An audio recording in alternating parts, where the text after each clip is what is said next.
అవని, ఇంత రాత్రి సమయంలో ఇద్దరు ఎక్కడికి వెళ్ళిపోయారు? ఫోన్ కూడా తీసుకుని వెళ్ళలేదు. మీ గురించి నేను కంగారు పడుతున్నాను. ఎందుకైనా మంచిదని అత్తయ్య వాళ్ళని కూడా నిద్రలేపి మీ గురించి అడిగాను. వాళ్ళు ఇష్టం వచ్చినట్టు మాట్లాడారు.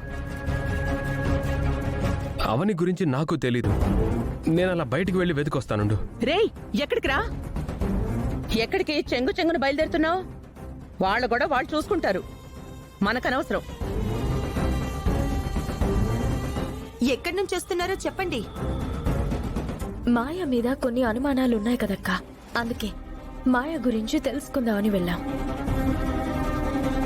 ఈరోజు ఎమర్జెన్సీ మీటింగ్ ఉంటే క్యాన్సిల్ చేయించి ఎక్కడికి వెళ్తుందా అని గమనించే ప్రయత్నం చేశాం. అదిగో మాయ కారులో వెళ్తుంది.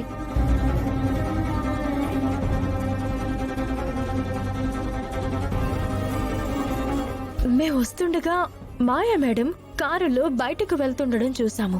మాయా మేడం మీతో కూడా చెప్పకుండా ఈ సమయంలో వెళ్ళడం ఏంటి సార్? మాయా, మాయా, ఒకసారి ఇలా రామ్మా.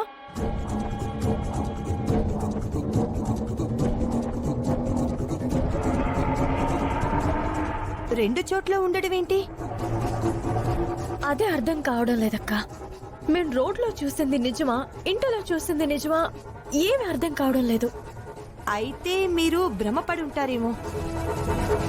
తన మీద అనుమానం ఉండటం వల్ల బయటెవరినో చూసి మీరు మాయ అనుకున్నట్టున్నారు. లేదండి, మా కళ్ళతో మేము చూసింది నిజం. అందులో ఎటువంటి భ్రమ లేదు.